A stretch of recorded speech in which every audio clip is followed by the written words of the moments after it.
इस पूरे देश के इकोनॉमी को उन्होंने खोखला कर रखा है। वो बार बार एक चीज को बोलते हैं, जैसे मैंने कहा, हिंदुस्तान, मुसलमान, हिंदू, मुस्लिम और क्या करे कब्रिस्तान, यही रहता है इन लोगों का रहता है।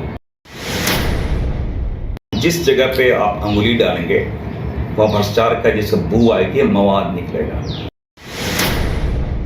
दोनों जीती हुई सीट मैनिपुलेट करके कहीं न कहीं मैंने कहा ये सीट जीत गई, वो छीनी गई है सीट जिसे कहा जाए। मुस्लिम यहाँ के हमारे ये नहीं है, नागरिक नहीं है क्या? वो खाली बता देना। आप देख रहे हैं न्यूज 22 को। इस वक्त मैं मौजूद हूँ लोहरदगा से, जो प्रत्याशी इंडिया गठबंधन के द्वारा दिए गए हैं, सुखदेव भगत, जो कांग्रेस से पूर्व विधायक भी रह चुके हैं। आइए जानते हैं किन मुद्दों को लेकर या अब अपने फील्ड में उतरेंगे और चुनावी काम करेंगे। सुखदेव जी, पहले तो आपका स्वागत है न्यूज 22 को। धन्यवाद, नमस्कार, जोहार।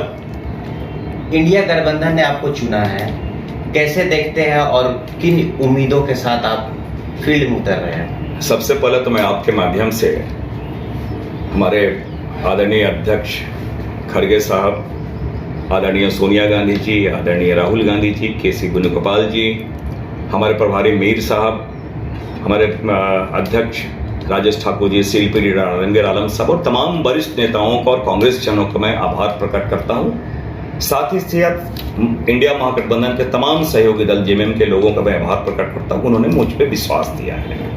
आपने भी पूछा कि किन मुद्दों को लेके, तो मैं जरूर कहना, जब से मोदी की सरकार आई है ना, भारतीय जनता पार्टी की सरकार आई है, तो भ्रष्टाचार से लेके, महंगाई से लेके हर आलम में मैं समझता हूं कि जिस जगह पे आप अंगुली डालेंगे वह भ्रष्टाचार का जिससे बू आएगी, मवाद निकलेगा। और उसका सबसे ताजा उदाहरण आपका इलेक्टोरल बॉन्ड है। मैं समझता हूं कि लूटने का संस्थागत इतना अच्छा तरीका कोई नहीं किया, इस सरकार ने किया है। आपने देखा होगा, जिससे कहा ना हफ्ता वसूली, अगर वर्ड जो हम यूज करें तो ये भारतीय जनता पार्टी और मोदी की सरकार ने हफ्ता वसूली की है। और किसके माध्यम से? जो लोकतांत्रिक पद्धति का जो हमारा संवैधानिक संस्थान है, ईडी है, सीबीआई है और इनकम टैक्स है। पहले उन जगहों पे ईडी का रेड होता है, ईडी का रेड होने के बाद वो पैसे देते हैं इलेक्टोरल बॉन्ड के माध्यम से, फिर उस पर कार्रवाई नहीं होती है। और हद तो तब हो गया है जिसका खुद का इनकम पता चला, वहां पर 20 करोड़ रुपए भी नहीं है, 200-250 से ऊपर का चंदा दे रहे, करोड़ का चंदा दे रहे हैं। तो ये बहुत बड़े चीजें लगता है कि बहुत बड़ा घपला है, घोटाला है।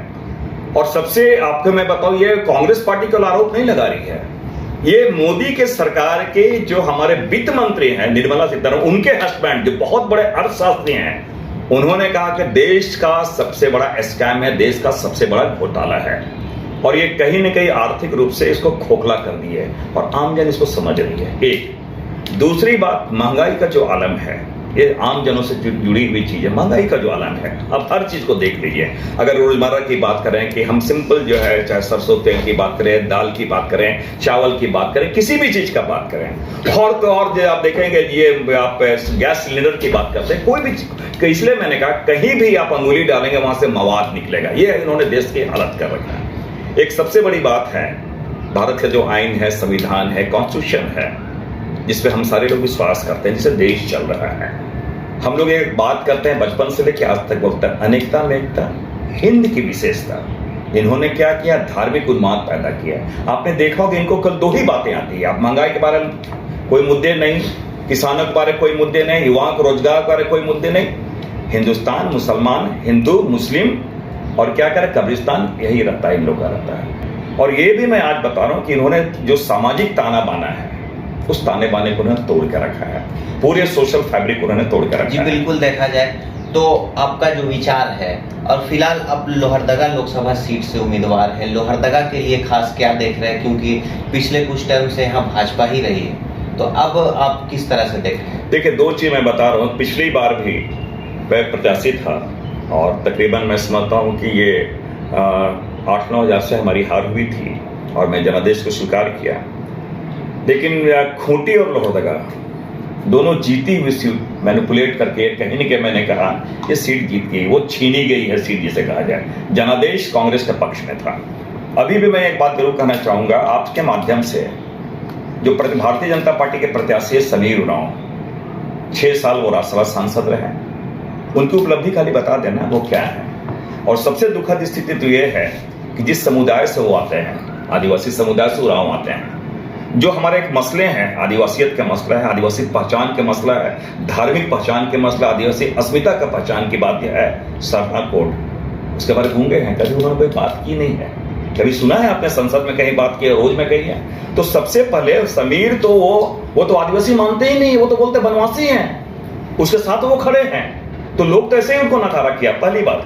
दूसरी बात वो बता दें, आज जो हम जमीन के बारे में बात कर रहे हैं, कहीं कोई बात कर रहे हैं कि जमीन का हमारा बहुत बड़ा मसला है, उसके बारे में मौन किए हुए हैं। तो समीर जी जय और वो जो बनवासी कहने वाले, आदिवासियों को बनवासी कहने, उनके साथ उस नैया पे सवार हैं, तो आदिवासी तो ऐसे ही उनको तिरस्कृत करके रखा है। और सबसे बड़ी बात है, आज जिन मुद्दों को लेकर हमारे हेमंत सोरेन जी लड़ रहे हैं, हेमंत सोरेन को जेल भेज दिया गया है, आप हमें बता दें कि जेल किस लिए उन्हें भेजा गया है? क्या भारतीय जनता पार्टी एक चीज हमें बता दें कि भूंइहर जमीन कभी सेल होता है क्या? भूंइहर जमीन का पंजी 2 में नाम होता है क्या? जब नहीं होता तो वो सेल कैसे हुआ? आप ऐसे थोड़ी कि जिसको कहते हैं भाई हाइपोथेटिकल कोई चीजें तो होती नहीं, ऐसे वो लेते हैं तो वो बेचते हैं। तो ये पूरे कहीं ना कहीं ये केवल हेमंत सोरेन का अपमान नहीं है, ये आदिवासी समाज का अपमान है। एक दूसरी बात हमें बता दो, मैं आपके माध्यम से कर रहा हूँ, ये मोदी जी ने किया क्या? आप इन्होंने क्या, इसकी सरकार ने क्या किया? आपने देखा होगा, नाम चेंज कर रहे हैं, कुछ करना तो नहीं है, नाम चेंज कर रहे हैं। आप हमें बता दें, हर जगह का क्या एक चीज बता दें, मुस्लिम यहाँ के हमारे ये नहीं है, नागरिक नहीं है क्या? वो खाली बता देना कि क्या यहाँ के देश के नागरिक नहीं? क्या देश में, इस देश में 10,000 से ज्यादा जातियां हैं, 10,000 से ज्यादा हमारे बोलियां हैं, और मैंने कहा अनेकता में एकता, हिंद की विशेषता। और आजकल मोदी एक बात बता दें, उनकी सरकार एक बात बता दें, भारत माता की जय, ये नाम जो दिया है ना, वो एक मुस्लिम के द्वारा दिया गया, तो कल को वो बोले कि भारत माता की जय वो ना करें। और ये मोदी की सरकार ये बार बार बोलते हैं, ये कहते भाई, ये बोलते हैं कि मुस्लिम हमारे वतन परस्त नहीं है। उनको एक सजेशन देना चाहता हूँ, इंडिया गेट जाकर देख लें, वो जब नाम जो उकेरा गया है उसमें कितने मुस्लिमों का नाम जाकर वो देख लें। तो वो बहुत सारे, मैं इस बात को कह रहा हूँ कि जो इन्होंने केवल 2 ही चीज सीखा है, हिंदू मुस्लिम, और उसका अलावा कुछ किया नहीं है। और देश के जो बहुत महत्वपूर्ण मसले हैं, मैंने कहा महंगाई के मसले हैं, किसानों के मसले हैं, हमारे क्या बोलते हैं युवाओं के मसले हैं, महिलाओं के मसले हैं, आप जाकर देख लें। और महिलाओं की मैं बात कर रहा हूं तो मणिपुर आप जाकर देख लें, मणिपुर में क्या गुनाह किया, उनकी सरकार है।